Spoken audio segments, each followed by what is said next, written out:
Hi everybody, welcome to another episode of the Filmmakers Life. If you are a filmmaker wanting to build a career in film, you are in the right place.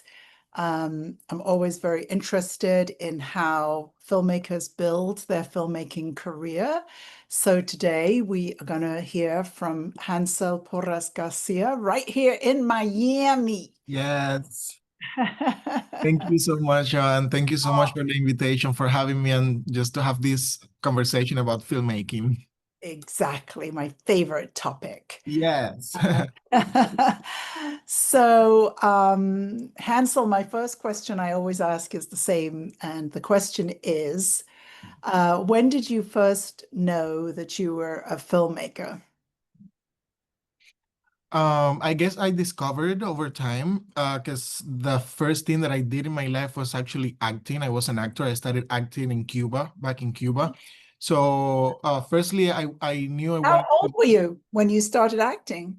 I was little. I was in third grade. I was about 8 years old or something like that. How, and did you come to that by yourself, or was it your mother said, let's take you to acting? Which No, one? actually, my aunt, she's an actress too. So she used to work at the radio station in Mm, our hometown. mm, She would do like radio soap operas, which are very popular in Cuba and Latin America.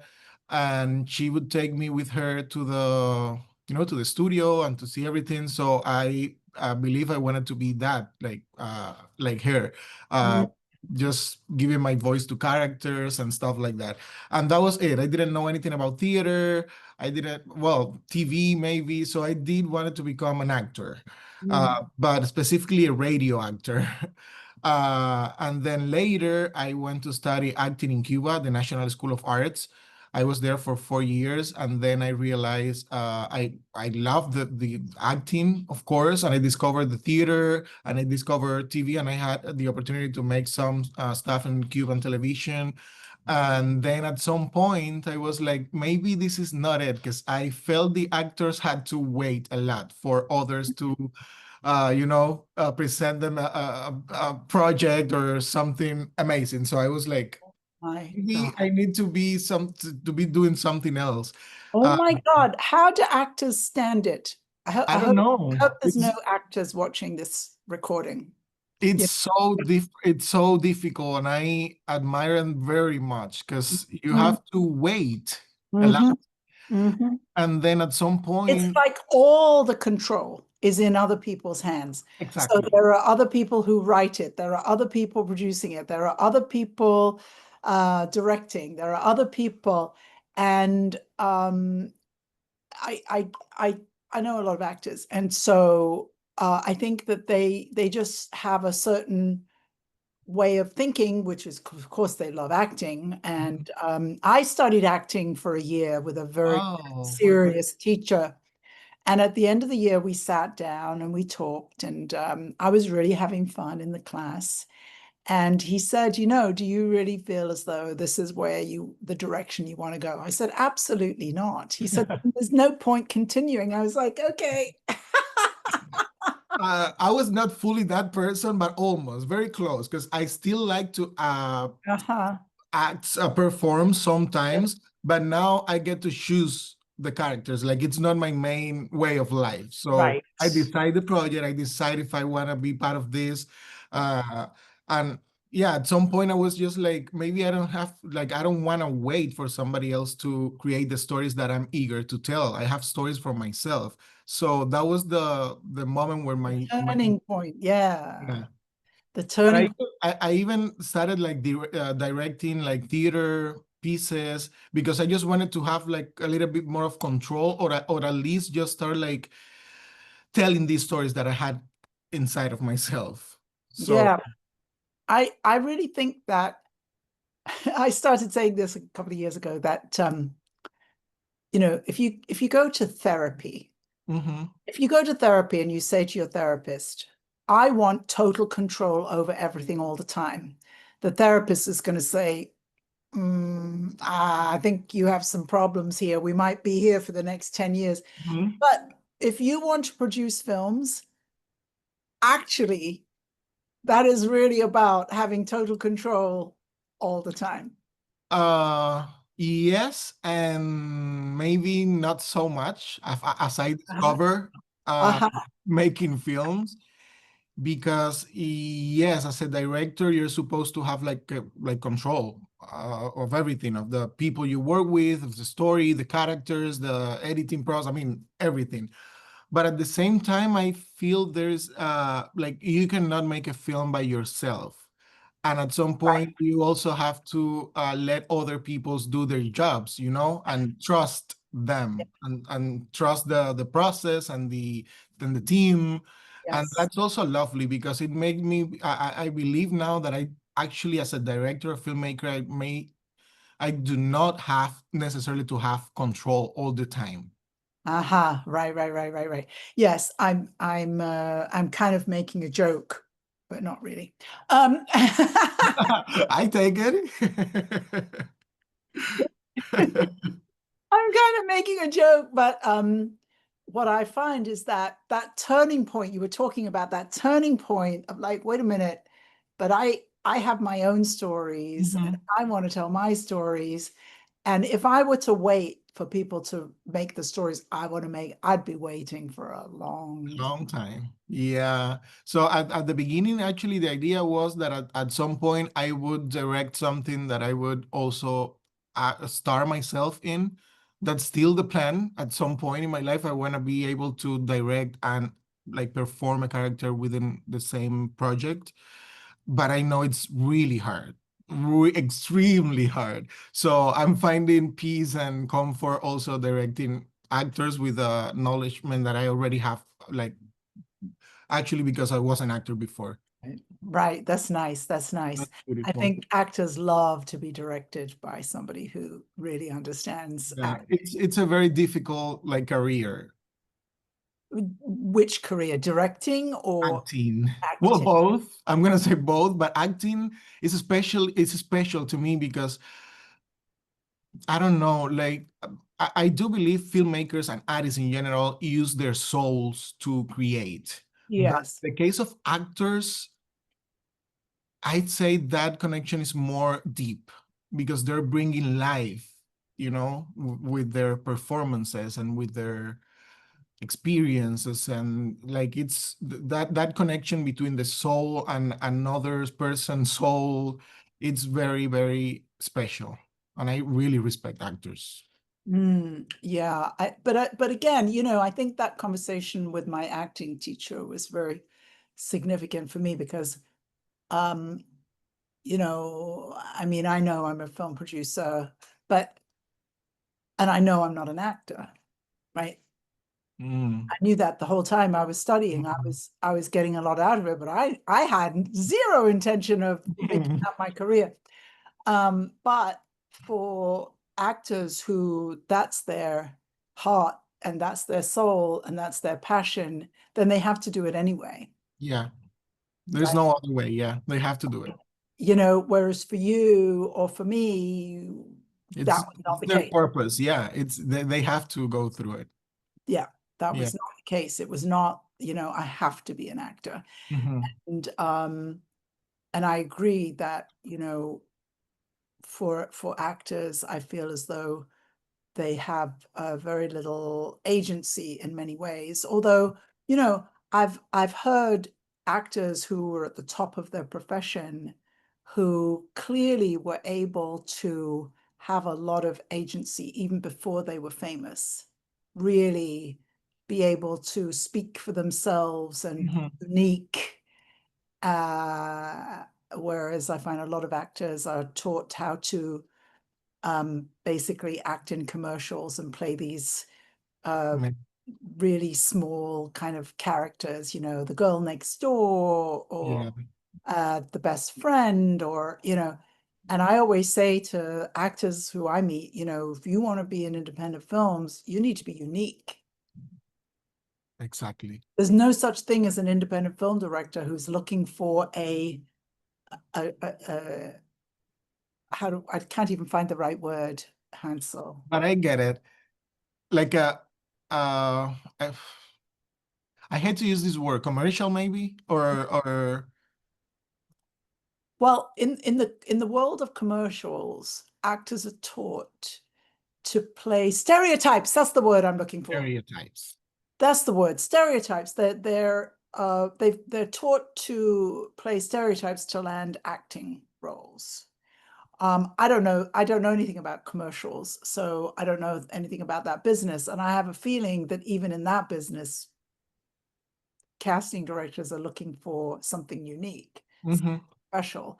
But in independent film, directors definitely want unique and want special. Yep. So okay, we left at the point where you had the turning point. You're like, okay, I think I want Mm-hmm. to make my own films. But you started out with directing, right? So you did that for a while. Yeah. I did well, I started studying. That was the Mm. first thing I did. I started going to this school, a cinematic arts that's wait, I forgot the name of the school, CCAT in Miami. Ah, Center of Cinematography, Arts and Televisions. oh, really? I don't even know that school. Yeah, it's a How school. old were you when you came over from Cuba? I was 20 years old. That was in 2014. Mm, And then like 2 years later, I started studying at this school. mm. That's Uh, been a massive adjustment. it was huge, and actually, I did not start by taking the film side of the school. I was like Uh-huh. the film in Miami back then was not really a thing, so I believed I didn't have like many choices after if I studied something related to cinema. So Mm, I did the television program. uh-huh, And right. then later, at some point, I was like, I'm really interested in directing a short film or something else. So I did my first short film casting, and it was nominated for the Miami Film Festival, the Cinema Wow. Slam competition. And then that moment was like, okay, this is getting real, and maybe this is what I want to do. That's great. What was the name of the competition? Cinema Slam competition is the competition for student films, student films in Ah, the Miami Film Festival. fantastic. Yeah. Fantastic. And what year was that? That was year 2017. Okay, okay. So you were still very new in Miami. Yeah, I am. Yeah. In 2017, you're barely like, where am I? What am I doing? And you won that prize. What was that short film about?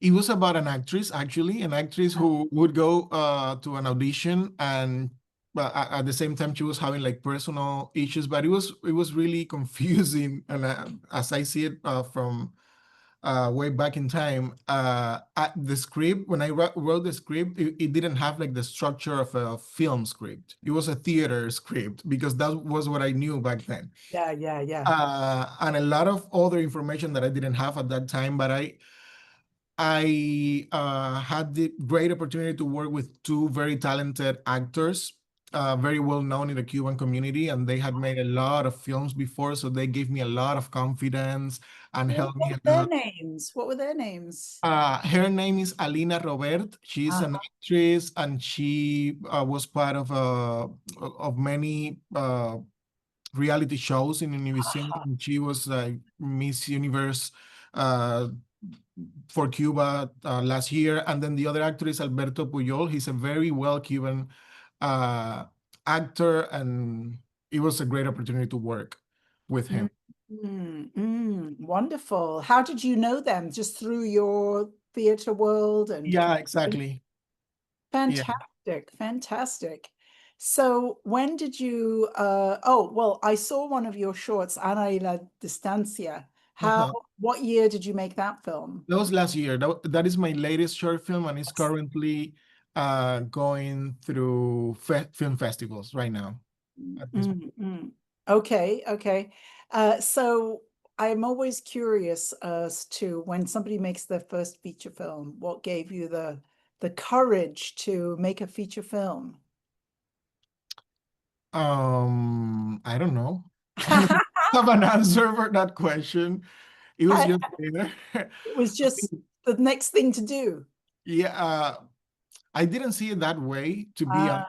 It was just, I mean, I saw this opportunity in the Oolite Arts cinematic residency. They Mm. were the first that I knew that that were actually doing something for a filmmaking community in Miami.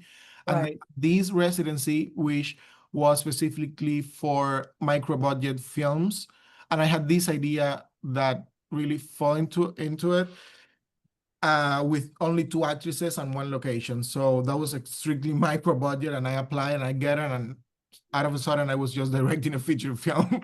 Oh, wonderful. So, many, many years ago, I put together, I used to run the Alliance Cinema, which was on Lincoln Road. Mhm. And this is long before your time. And I created a competition that was a feature film competition, and the prize was $25,000 cash Wow. and $175,000 worth of goods and services. So entertainment Mhm. lawyer, post-production, casting, all those things. And we did it once, and that was it. And I have basically never seen a feature film competition until the Wow. Oolite Arts residency, Wow. Oolite Cinematic Residency, because you see a lot of short film competitions, Mhm. but not feature Yeah, competitions. and actually that was part of the idea of the cinematic residency of Oolite Arts, and still is, because we understood that the filmmaking ecosystem in Miami had a lot of filmmakers working on short form content, like short films, and so, but we believe, and Oolite believes, these same filmmakers are ready for the next step in their career, Yes, which is feature filmmaking. yes, yes, yes, yes. Um, so, can you tell me a little bit about that process of going through that process of winning that award?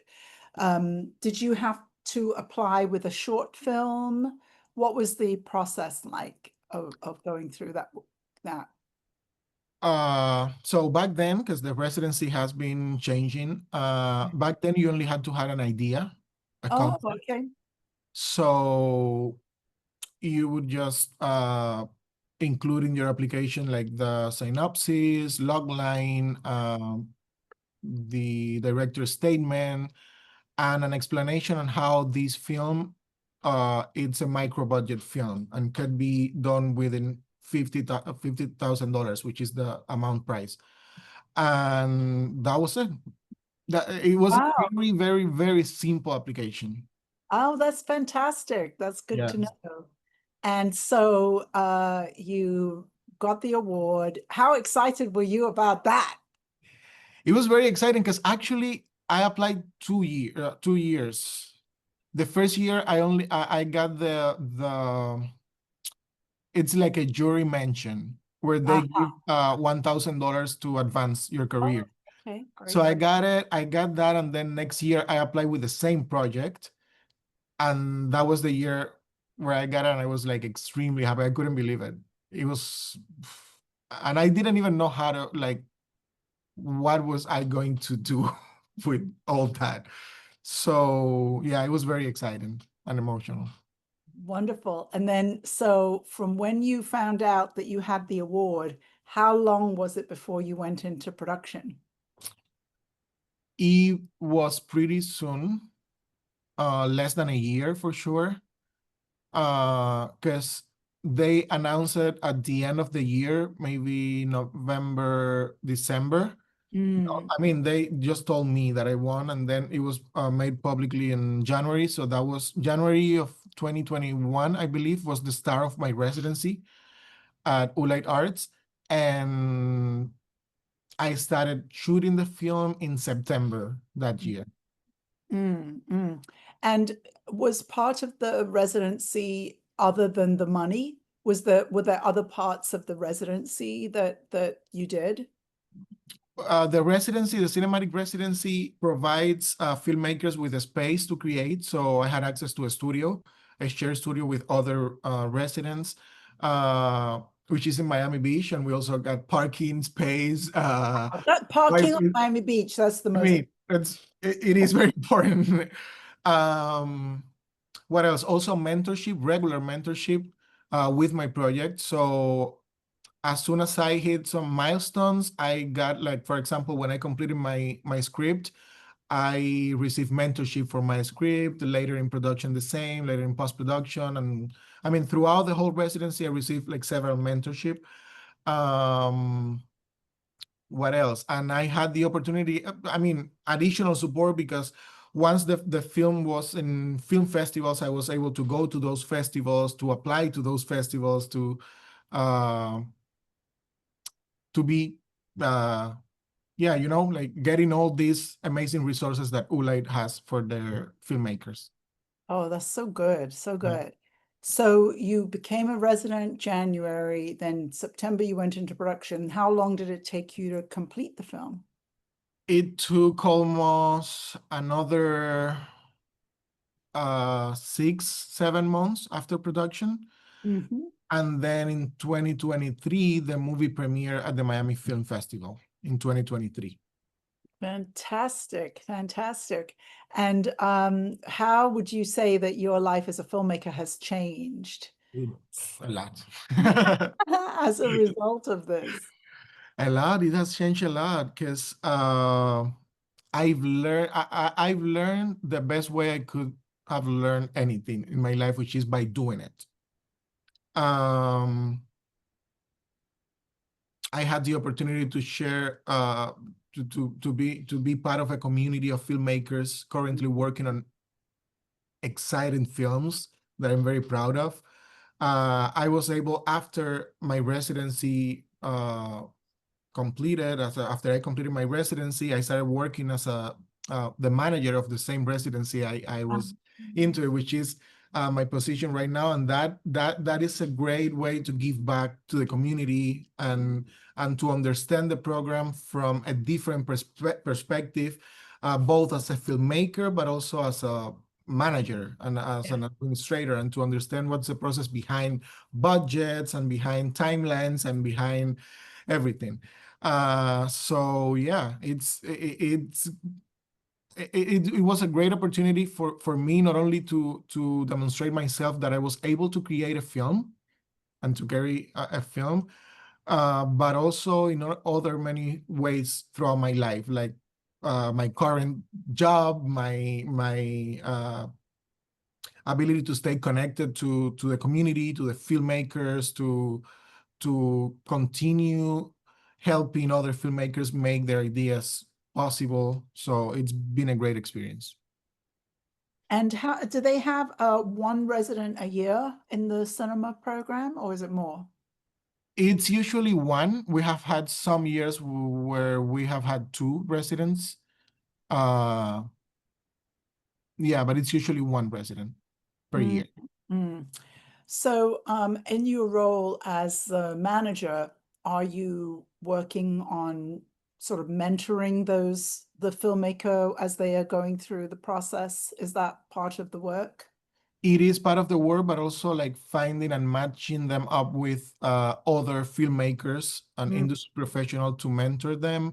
Um, uh, I think it's kind of like a consulting producer, executive producer type of thing, a aha, relationship with the filmmakers, because right. basically uh, the job includes like managing the funds, the release of the funds when they're ready for the next payments, but also do like the whole festival strategy with them, but also providing notes on the scripts, but also being there during the production to help them in any way they need help with auditions. I mean, throughout the whole residency, also there like trying to be of help, whatever they need. Therefore, and then after the film is released or it's at a festival, it's also like being there with them throughout that process of, you know, screening their films for the first time or not. And yeah, just the whole life of the film. Um, I think what your work is sounds very, very similar to my work with my clients, except that with my clients, I'm teaching them how to raise the money, Hmm. right? So We might start off at 20,000 to get going, or we might start at 100,000, or now I have films up to $2.2 million. Oh. So, I have a big range of budgets, but I think that but I help my clients with anything, that they need. So it could be one day I could be talking to somebody about casting, another day it's a grant, another day somebody's doing a running campaign, another day somebody has a meeting with an investor and they want me to jump on. So Yeah. it sounds as if you have a job that's similar to mine. It's very similar, and I'm very glad you're doing that because also filmmakers need this type of support to fund their films and their ideas and their art. Yeah, yeah, yeah. And I believe at the bottom of my heart that every filmmaker has to learn how to raise money. Because one day they're going to need to learn how to raise money. Totally. It may as well be today. That's what I think. It may as well be today because it's the day is coming. You're going to have to do it. Yeah. So tell me a little bit about your work in general as a filmmaker. I saw some themes in the films that I watched. Okay. Yeah, so tell me a little bit about your work. Um, I don't know what to say. A priori, I don't know what to say. My work is very personal sometimes, or at least their seed. It's like very personal to me or to the stories of my community, what I'm Uh-huh. surrounded of. Um, I don't really have a way of doing anything. I just try to follow my heart. Mm. Um, yeah, I don't know, and I don't. I think the formats and the ways of doing something is just like the formats is a way of doing something. But my general idea is that I just try to tell stories. Mm-hmm. Whether it's in a short film, in a feature film, in a podcast, in a TV show, in a Hmm. whatever the medium is, it's just to tell a story that reflects who we are as human beings. So, Well, the things I saw, looking at the two films that you sent me, were that there was a character who was a middle-aged woman, which was the last thing I expected from such a young man as yourself. And this woman who was in this case Cuban had this incredible longing for their, I think in both cases, adult children, and had kind of perhaps let go of any other idea of life other than that. So I thought that that was a really, really interesting character. And when you were saying earlier about, as an actor, you realize, wait, I have to wait for other people to make up, to find these stories. I feel as though this character, and I know you've got other films that were not this character, but this character is not somebody we see very often. thank you. I love that you say it that way. I think that's yeah. Every time I have an idea, I just try to put it on the shoulders of a character that I haven't seen in films. Mhm, mhm. So I would say first comes the idea, and then who can carry this whole thing that I haven't seen in my life. So that could be some part of the process that I just made up now. Yes, yes, yes, yes, yes. My mind. Yeah, the character in the films I saw of yours, the character is everything. And what how she navigates oh, she's also a very ordinary person who's not like wealthy or anything like that, Mhm. which I see a lot of filmmakers trying to make all their characters be wealthy, like Well, everything on the I TV. I cannot tell a story of something I haven't lived. Or I'm not close to. So I know I usually try, my stories are usually of what I know or what is close to me, or like my community as a Cuban immigrant in Miami. So those stories are very close to me. And yeah. That was another thing that I thought, again, having seen these two films, it's like, well, how often do I see films about immigrants? Hmm. You know, not very often. I'm an immigrant to this country myself, and I don't see very many stories Hmm. about immigrants, which is why it makes it so easy for there to be negative talk all the time, because people just don't they don't have an experience of what that means to be an immigrant. Yeah. Yeah. And also the other thing in my work is that I really, at least for now, I want to continue making films in Spanish because it's my Oh, yes, language. yes. It is my first language, and with my family and my experience, I know that people can live a successful life speaking only Spanish in Miami. And I believe that's part of my, I don't know, like the tapestry of the city or my experience. So I want to continue that, even though I know it's very complicated sometimes from a distribution point of view. Mm. But I do want to continue being like honest with myself and with the stories I really want to tell and the way I want to tell them. Mm. Yes, actually, that was another thing that was very, very unique about your films. They were in Spanish. They were set in Miami. And do we have a trailer to show Emily today? We didn't get a chance to check in because there was a little bit of we do? We don't. No. Okay, that's fine. Um, how has your experience been, Hansel, with distribution for your films? What kind of distribution have you decided to have with the Febrero? Uh, I this is an answer. I mean, this is a question that which answer is still under construction. Okay. Mhm. I'm still figuring it out. It's very hard to distribute independent films in general, Yes. and it's very hard to distribute independent film which is in Spanish, uh, with a very specific community and topic. So it's been very hard. Right now, Febrero is available on Vimeo on demand. Mm, We have had several offers, but it's been kind of hard to find the right place. mm. In the case of the feature film, I think film festivals have been very good to the film.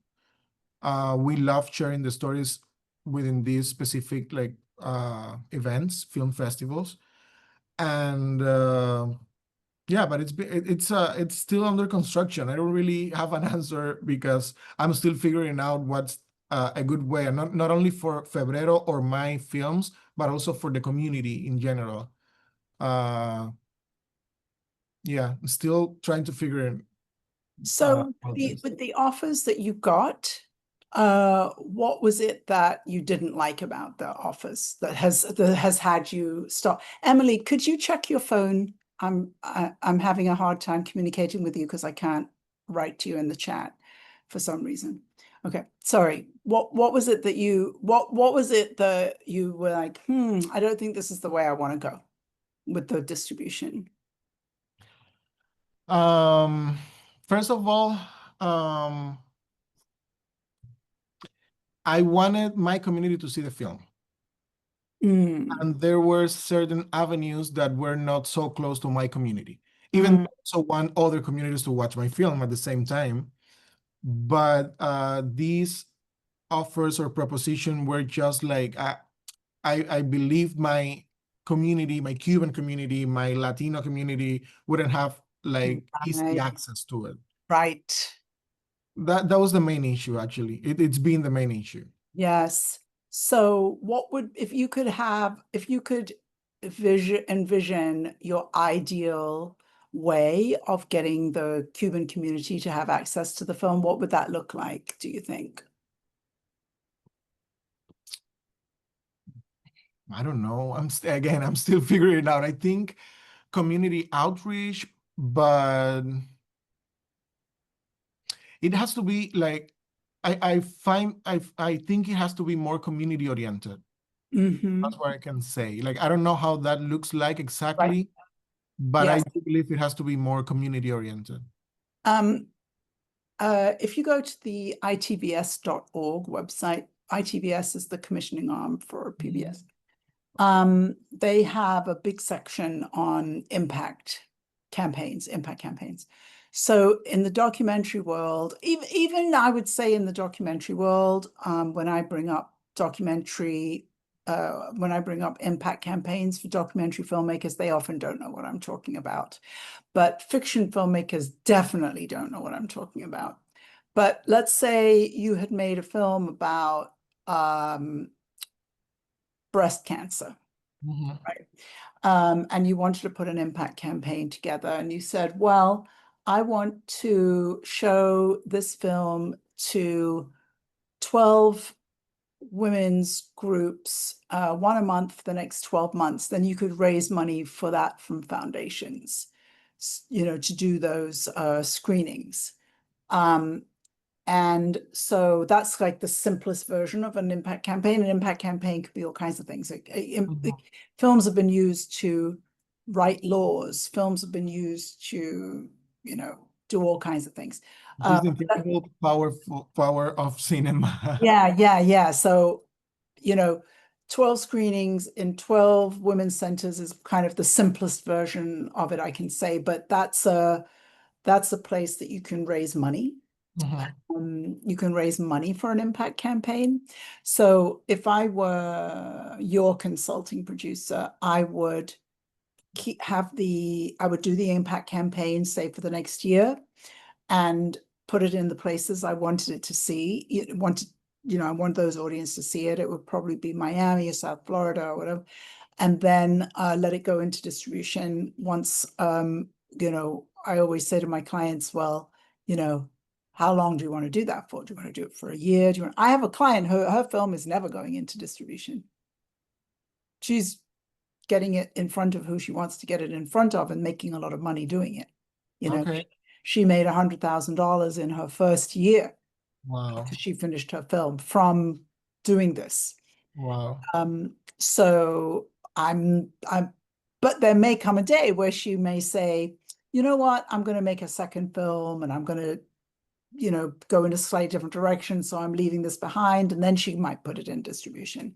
But I think there's a possibility that film will never go into any kind of traditional distribution.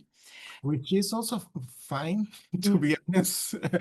Um, because like, I also think there's a pressure, a constant pressure that sometimes doesn't actually let you leave the path or whatever this experience might mean for you as a filmmaker, as an artist. And maybe that's not distribution, and that's fine.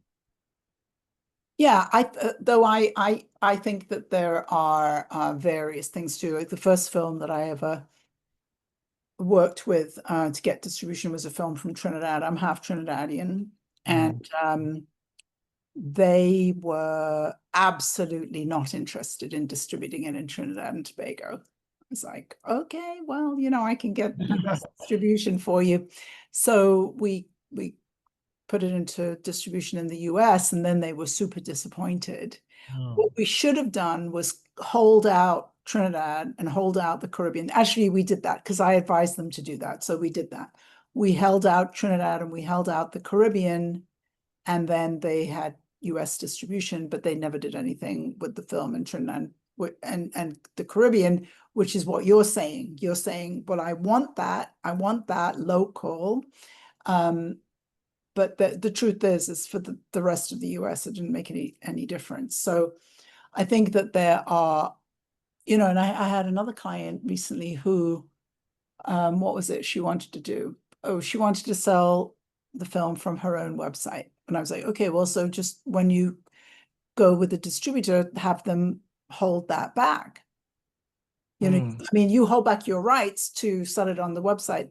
And she said every distributor she spoke to said she couldn't do that. And I'm like, then you're not working with them. That's Yeah, it. exactly. Exactly.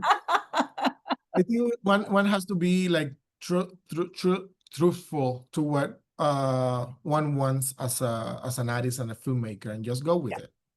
exactly, exactly. So Emily says she has the trailer for Febrero ready to go. So let's play it. Okay.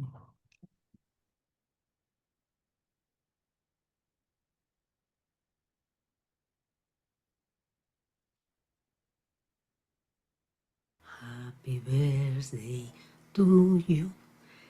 Happy birthday to you. Happy birthday, dear Zoe. Happy birthday to you. Hey.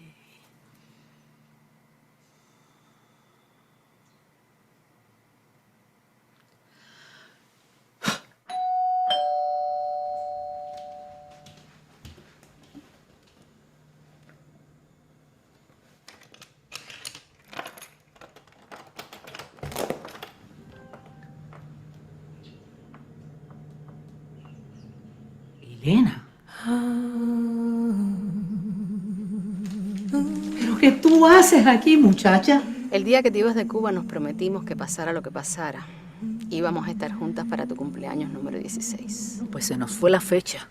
Y por mucho tiempo, porque hoy estoy cumpliendo 64. Si tú eres de las pocas personas que tienen la suerte de cumplir cada 4 años. Qué locura, ¿no? Locura es nacer un 29 de febrero. ¿Y no te daba miedo? Al miedo hay que mirarlo de frente. No hay que tenerle miedo al miedo. Al miedo hay que ganarle la batalla. Hoy represento el pasado, no me puedo conformar.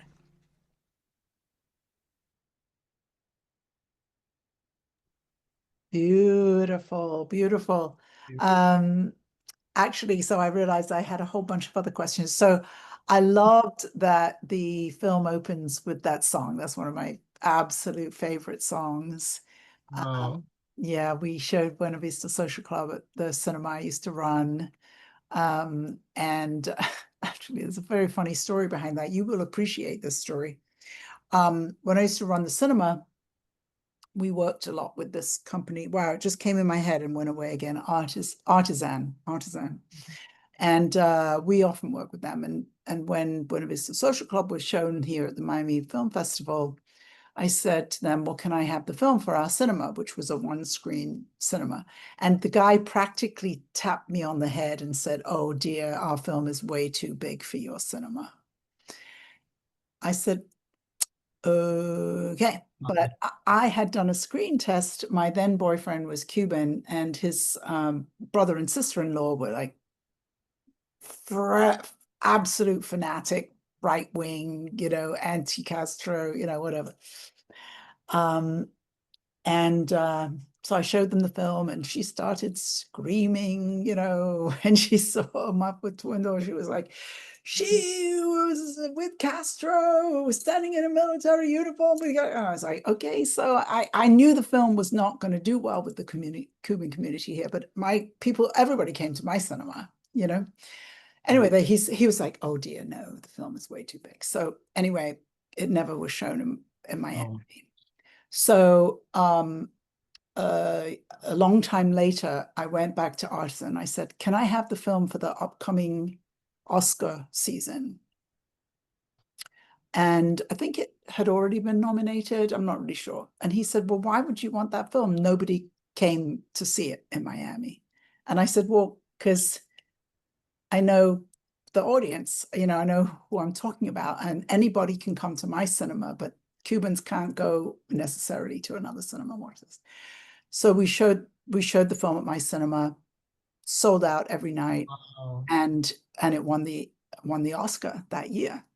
Wow. Yeah, yeah. I picked 2 films for my Oscar run, and both of them won Oscars. Wow, that's Yeah, great. yeah, yeah.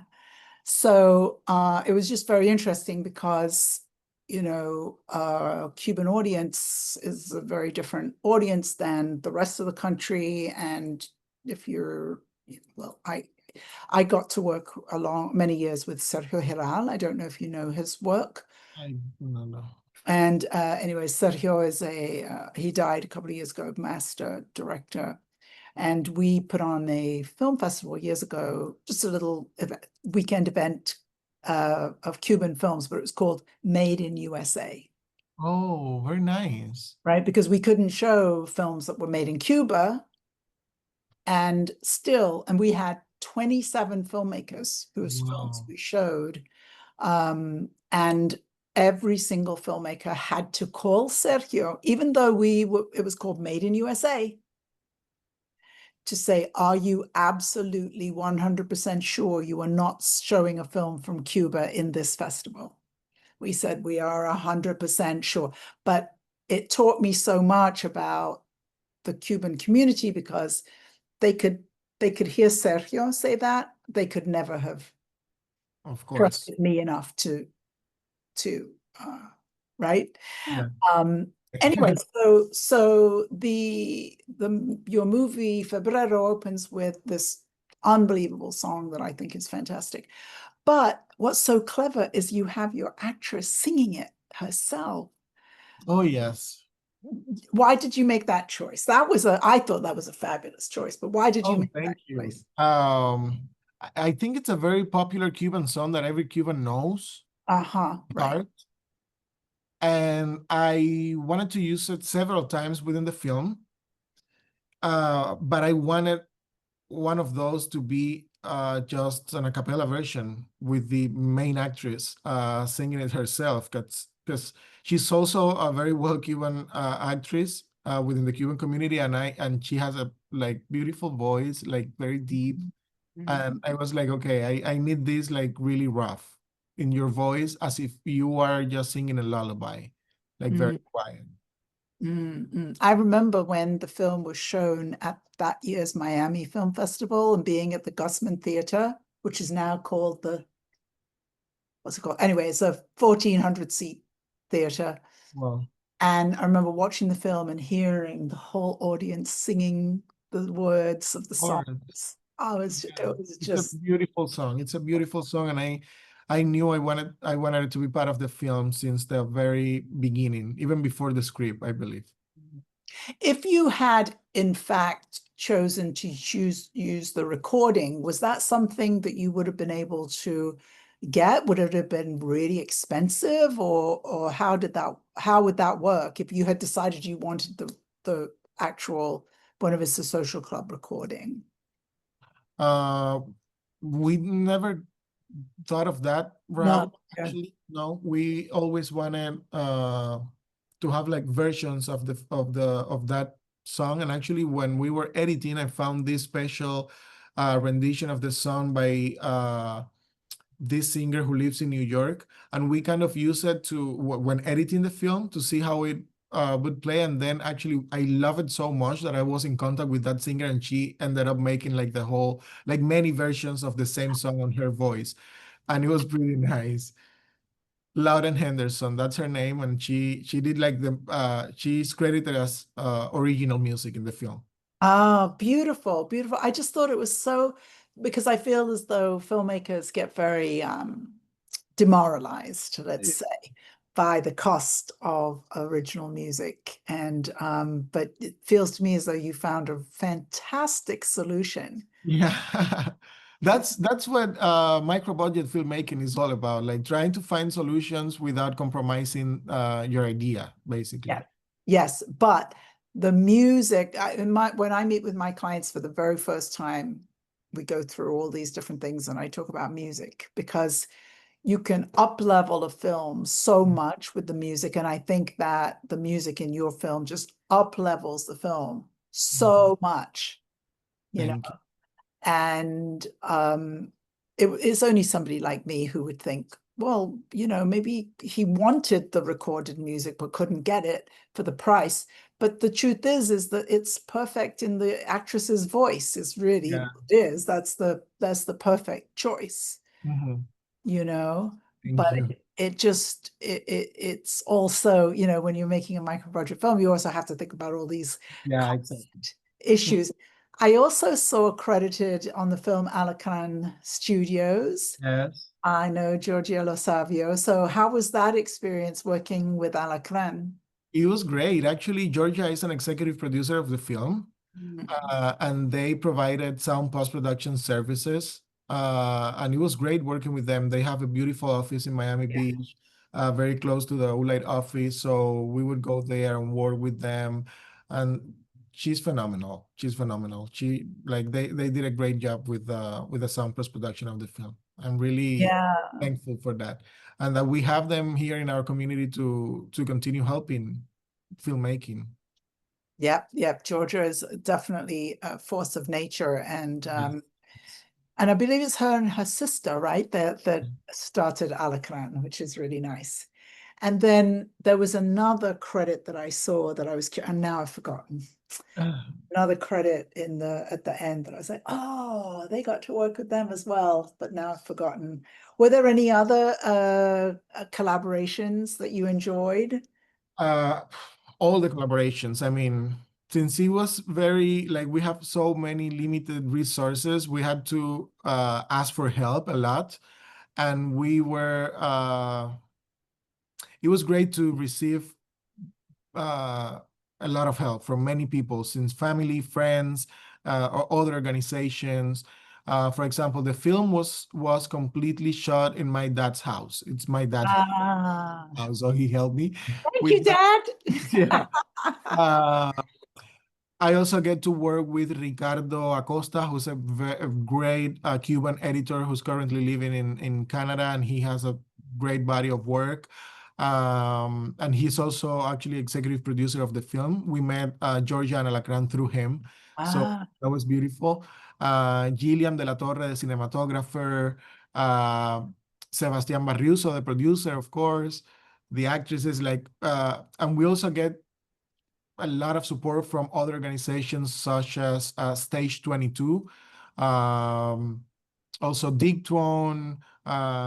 Page 32, that was the one. So what was their contribution to the film? They help a lot with equipment.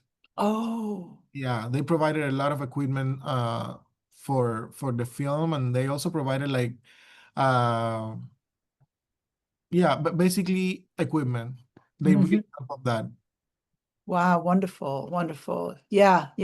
It's really interesting because the model that I created for that competition that I did years ago is really this model. You have Wow. $50,000, but then you can add all these pieces Yeah.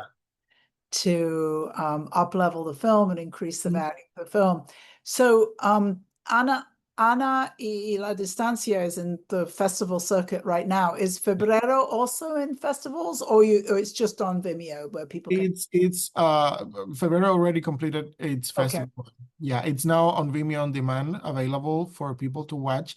And Ana y la Distancia is currently in film festivals. We just went to La Leaf in Los Angeles, the Latino International Film Festival there, and we're going to Palm Springs at the end of this month.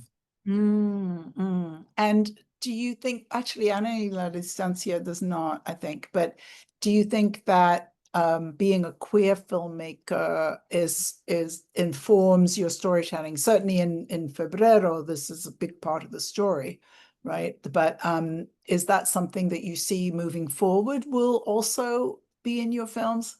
Definitely. And even in Ana y la Distancia, where the topic is not there specifically, but I actually, when I wrote Ana y la Distancia, I was planning on, well, actually, the voice of the son in Ana y la Distancia is my voice. So every time I think of that film, I understand it's not like a queer film because of its theme, but I always believe that the son in the film it's queer himself. So Right. all my stories always come Yes. from my very personal experience. So yeah. Yes. Well, I just you know, back to the topic we started with, which was, you know, stories that you want to tell, characters that you want to see. And I just feel as though characters that we don't see enough of.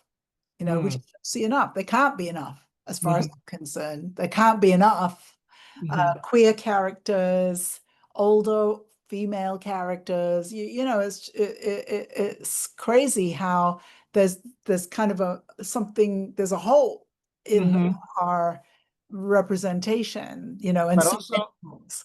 yeah, and also as I'm discovering as a human being, as a queer person, as I'm discovering myself, I found that part of my therapy it's to like sometimes when I tell a story or when I start a project or when I start writing a script, I don't even have an idea of what I want to do. It's and the process of creating it is basically questioning a lot of my own thinking. So Mm. as I keep discovering myself, Mm. those themes will be part of my stories. Oh, I really like that idea, questioning myself. Well, I question myself all the time. I dive deep. I love diving deep, and I found a very profound way of healing through my art in Mm. that sense. Hmm. Is that something you mean in general? That's a In general, yeah, yeah, in yeah, general, yeah. yeah, yeah, yeah, definitely. No, it's beautiful, beautiful work.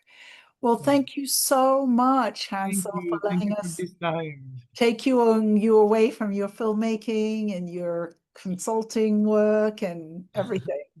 Thank you so much for this time. It's been a pleasure talking to you about film.